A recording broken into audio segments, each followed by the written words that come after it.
Wow, interest rates have come down because the labor market is not in good shape. The numbers that they were reporting were actually false, and we had some major adjustments. 258,000 less jobs created in May and June than what was initially reported. Talk about cooking the numbers. Now, right here, if we take a look, you see that the Treasury yields tumble after a much weaker expected July jobs data report, plus a federal governor resigns from the committee. Now you take a look here to the right, and you see right there that the interest rates for the 30-year mortgage are now dropping toward 6.5%. So you're seeing it right there. Now, there's a lot to unpack, a lot to uncover with what's going on in the economy, in the real estate market, in our local Utah housing market. Smash that like button, hit that subscribe button. You're not going to be able to find this kind of information anywhere else, and stick to the end because I have some information about new construction. I'm going to be putting a video out, and you definitely want to pay attention to that.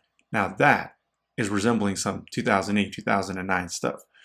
Right here, if you take a look, that's that 10-year treasury coming down at the same time that the 30-year mortgage is coming down. Now, treasury yields tumble after that weak job data report and a Fed governor resigns. Now, if we continue reading this, we see that not just is that going on, but a new raft of tariffs were implemented by President Donald Trump. Now, if you want interest rate cuts, you also don't want inflation. Now, this is where things get really, really tricky. If we take a look, just before this article was released, Treasury yields rose as Powell signals concerns about tariffs causing inflation. This was before we received the data that the job market is just not as in good standing as was initially being reported. Now, also a Fed Reserve Governor, Adriana, resigns, which gives Trump a chance to replace one of the voting Fed members, putting somebody in place that's going to be more favorable to rate cuts. But yet, Jerome Powell is stating that tariffs are going to cause inflation. And I've been saying the Fed is stuck between a rock and a hard place. And if there wasn't all this tariff stuff going on, we would have seen the Fed cut the rate once, if not twice by now. That's just my assumption based off of things that I've been following. And right here, if we continue analyzing what's going on, you see that 73,000 jobs were created in July, while there were supposed to be 100,000 plus, and unemployment rate increased to 4.2%. Now, right here, this is the big kicker. Take a look at this. With the new jobs in June plunged to 14,000, down from the original 147,000. This right here is resembling August, I believe it was 2024, where when Biden was in office, where all of a sudden we had 818,000 less jobs created than what was initially being reported. I've said it. I don't like politicians. I don't like any of them. They're all cooking the numbers, and they're all in it for themselves. The Biden administration, the Trump administration, you can't trust any of them. And then you take a look at May, it was revised down to 19,000 jobs, down from 144,000. 258,000 jobs just gone, never created. Sorry, we calculated a little bit too many jobs. I mean, somebody's got to get fired, and somebody did get fired. Trump fires the Commissioner of Labor Statistics after a weaker than expected job figures slams the markets. Now, Trump wants a good stock market. He wants low interest rates. He wants tariffs that can cause inflation. I mean, talk about putting people between a rock and a hard place. I mean, I don't even think Trump knows what he wants at this point in a moment in time. He wants lower prices. He wants higher tariffs. He wants lower interest rates, but he wants better job data. He wants tariffs again. And anyway, that's just my take on all that. And then right here, if you take a look, confirms that the Commissioner, Erica McCrafter, was terminated today, and Deputy Commissioner William Wojtrowski will serve as the acting commissioner. Now, is somebody being put in place? Are they going to be terrified that they're going to lose their job as well? Well, let's say that the September data or the August data comes out, and all of a sudden they're giving us favorable data because they're scared that Trump is going to fire them. Well, that would actually be counterintuitive to what Trump is trying to do by lowering interest rates, especially with his tariff wars. That's what I've been saying, that this thing unraveling itself, it's not putting the economy, it's not putting the housing market in a good spot, because it's just brewing the bubble to be bigger and bigger when we have so much. Anyway, right here, you take a look, and here it is. A combined 258,000 jobs from the prior count just gone. This was the worst since the early parts of COVID of April of 2020. Now, if you take a look here, this is the active listings here in our local Utah housing market. And smash that like button. Nobody does these kinds of videos.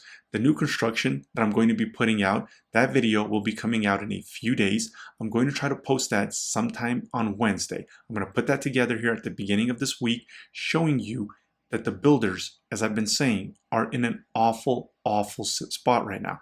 The situation for the builders is not good. So we're going to cover all that. So make sure you subscribe, that we're notified when those videos drop.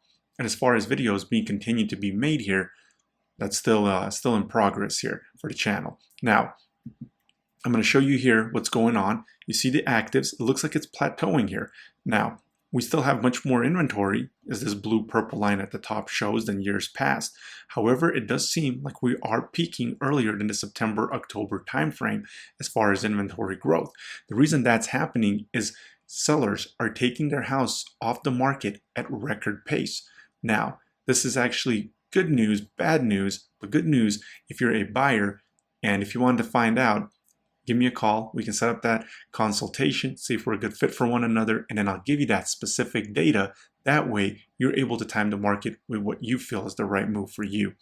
Now, if you take a look here, you see that the actives are going up, and I said this would happen. So right here, you see that we are 58 days active on the MLS. So your house right in the middle of the pack is active 58 days. And of course, we have some that are brand new to the market, 0 days, 1 day, and then the ones that are 100 and 200 days.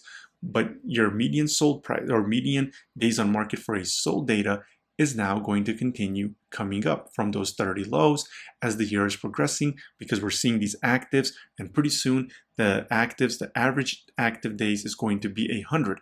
And this is going to happen here in the next probably 30 to 45 days as you see that coming along. And right here, if you take a look at this one, you're seeing this 80%. Now that 80% is what they're projecting that the Fed, the chance that the Fed is going to cut the Fed rate in September. And you're seeing, because of that awful job data, that has now actually skyrocketed all the way to 80%. The Fed is most likely going to cut those rates. Now, if Trump puts somebody in place and they're scared to get fired and they start cooking the numbers, maybe the Fed won't cut it. Maybe the numbers are going to be exceptionally great and then just get revised. The Biden administration has done it. The Trump administration is doing it. Can't trust any of them. This is all I've been saying. I hate all politicians, because united we stand, divided we fall. Can't forget that. And then the other thing that's going to actually be taking place here in the fall is the foreclosure prevention programs that both administrations, again, have been kicking down. The Trump administration put it in place. The Biden administration kicked it down for all 4 years. And then the Trump administration, President Trump, as soon as he got a chance on April 20th, it was supposed to end on April 30th, he kicked it down to September 30th. So you can see that the can kicking has not stopped. The manipulation of numbers has not stopped under either administration. Now, that video that's going to be coming here in a few days for new construction, you're going to want to watch that. That video is going to be packed with information that you're not going to be able to find anywhere else, helping you analyze what's going on. So a quick recap here. You're seeing that the chance of that September cut is significantly higher because of the awful jobs data that came out in July, and then also what's going on with the May and June revisions, 258,000 jobs less created. And you're seeing that there's going to be governors resigning. You're seeing right here that we have a new committee person that's being placed by Trump. We're seeing that Jerome Powell has absolutely no idea how to even deal with everything that's going on in the political atmosphere. You're seeing that this inventory is much elevated than it has been in years past. And there's another video, if I get to that one, if it's going to be made, it's going to show you that sellers are taking those houses off the market at record pace. And I'm going to show you, it's going to be a specific video just based on that data point alone.